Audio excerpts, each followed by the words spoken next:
Hello student, myself Millie Sankla, and in our subject structure analysis part 1, today we start with example of column section. Okay, now our example number 1. Okay, before starting example, we read the given data properly. Okay, and from this data we find out the unknown values that ask in data. First of all, a rectangle column of width 200 mm and thickness, here thickness is given, that means depth is given. Thickness is equal to 150 mm, carries a point load of 240 kilonewton at an eccentricity of 10 mm as shown in figure. Determine the maximum and minimum stresses on the section. Here we find out sigma max and sigma minimum. Now before starting the example, we mention the given data. Here in given example, width B is given 200 mm and thickness means depth is given 150 mm. Okay, and load P is given 240 kilonewton, that means 240 into 10 raised to 3 Newton. Clear?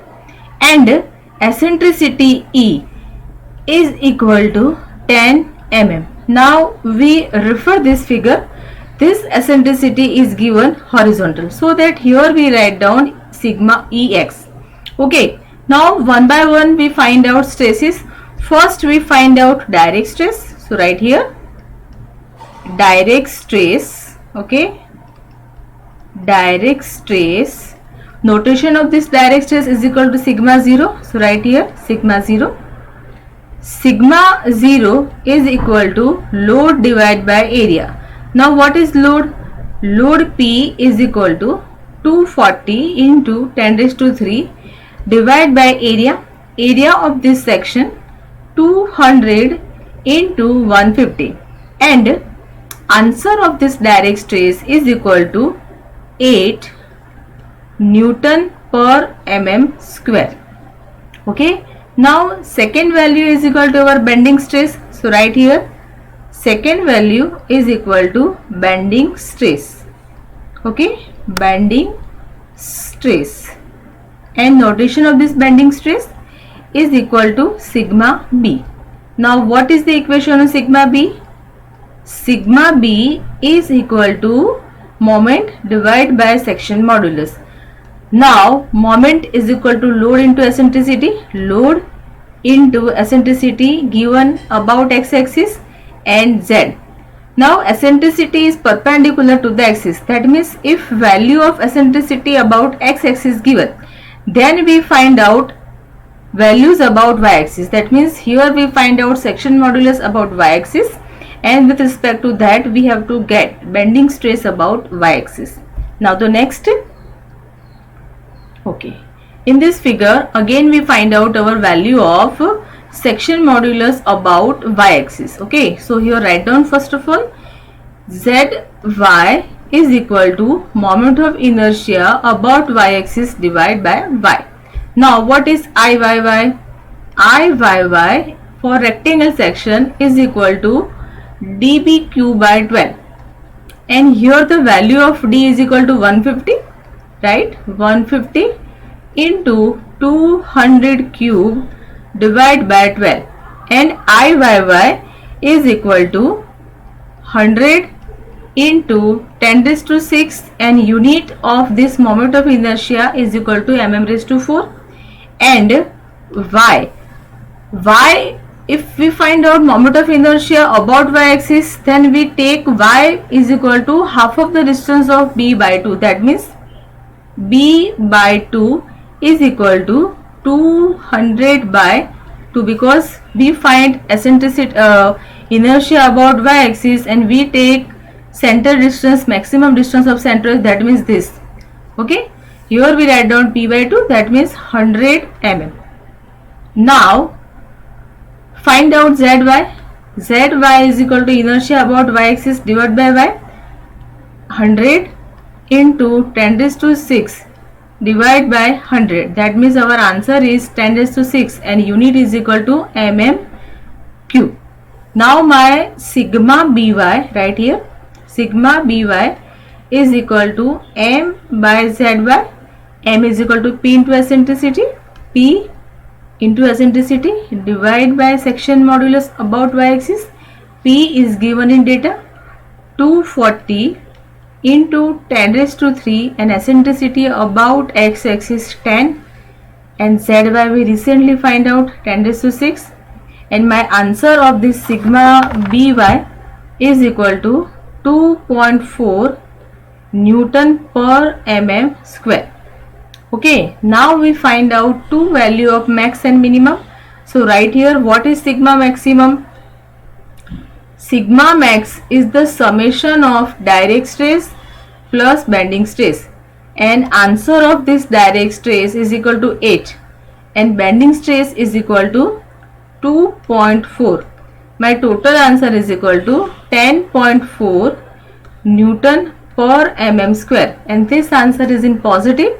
So this column section is subjected to compressive forces, compressive stress. Then we find out sigma minimum. Sigma minimum is the difference between direct stress and bending stress. This 8 minus 2.4, and my answer is equal to 5.6 Newton per mm square. Okay, again this answer is positive, so here we write down compressive forces. If in data, here not ask, but if in data ask draw the stress distribution diagram, in that case eccentricity is given right hand side, so our maximum stress are draw at this side and this is our minimum stress. Okay, if in data ask, then this is our stress distribution diagram, simply draw it. Okay, plus this figure, this is the forces that subjected to compressive forces, plus AB is our reference line, and this one is our sigma minimum and this one is our sigma max, and this diagram is known as stress distribution diagram. If asked in data, just I am draw for your understanding. Okay, stress distribution diagram. Okay, here our this example is complete. Now we solve second example. Okay, now in this second example, again given data, read properly. Okay, in this rectangle column width 200 mm and thickness 150 mm, that means this is given with 200 mm and depth is given 150 mm. Okay, right here also B is given 200 mm and D is given 150 mm. Then load P, point load is given 360 kilonewton. So right here P is equal to 360 kilonewton and this load is given kilonewton, so we convert into Newton. 1 kilonewton is equal to 10 raised to 3 Newton, right here. Okay, now here we read carefully. Eccentricity of 10 mm on right side of minor axis. Here 200 mm, that means our major axis, and 150 mm, that means our minor axis.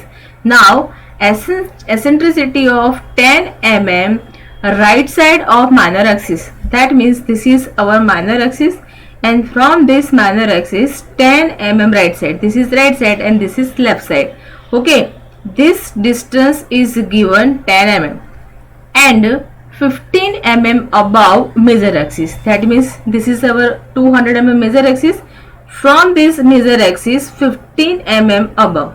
Okay, 15 mm above, and this horizontal distance is given like this way.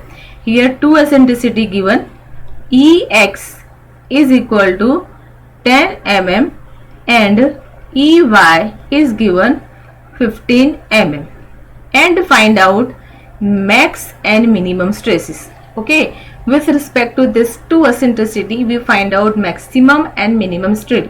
In theory portion we discuss, if two eccentricity is given in data, then we find out two bending stress about x and y axis. Okay, and now we use this logic in this equation, in this example. Now first of all we find out direct stress. Okay, right here direct stress for this given column section, sigma 0 is equal to load divided by area, and load on this given column section is equal to 360 10 raised to 3 divided by area. Area is equal to our 200 into 150 is equal to answer 12 Newton per mm square. Okay, now second is our bending stress. Bending stress sigma b. Okay, sigma bx, here we write down two equations, sigma bx and second is sigma by. Sigma b is equal to m by zx and here m by zy. Now m is equal to p into eccentricity y and zx, here p into eccentricity ex and zy, because if eccentricity is given, it is perpendicular to the given axis. Okay, now first value, first of all mention the data again. In this example, here our width is given 200 mm and depth is given 150 mm. This is the point where load is given 360 kilonewton. This distance is our 10 and this distance is 15. All dimensions are given in mm. Now one by one we find out. First of all, we find out inertia about y-axis. Okay, now here we find out first inertia about x-axis, that is bd cube by 12. Now one by one put the value. B is equal to 200 and depth is equal to 150 cube by 12, and my inertia about x-axis is equal to 56.25 into 10 raised to 6 mm raised to 4. And next we find out Iyy. Inertia about y-axis is equal to db cube by 12. D is given 150 into 200 cube by 12, and my answer of this Iyy 100 into 10 raised to 6 mm raised to 4. Now we find out section modulus z-axis is equal to I-axis by y. Now I-axis is equal to 56.25 into 10 raised to 6. When we find out inertia about y-axis, we take half of the distance from d by 2, that means 150 by 2, and my answer of this z-axis is equal to 750 into 10 raised to cube, and unit is equal to mm cube, and zyy is equal to inertia about y-axis divided by y. Now what is y-axis? 100 into 10 raised to 6, and this y is equal to half of the width of b by 2, that means 200 by 2 is equal to zyy is equal to 10 raised to 6 mm cube. Okay, now one by one we find out two bending stress. First of all, our sigma bx is equal to m by zx. M is equal to p into ey divided by zx.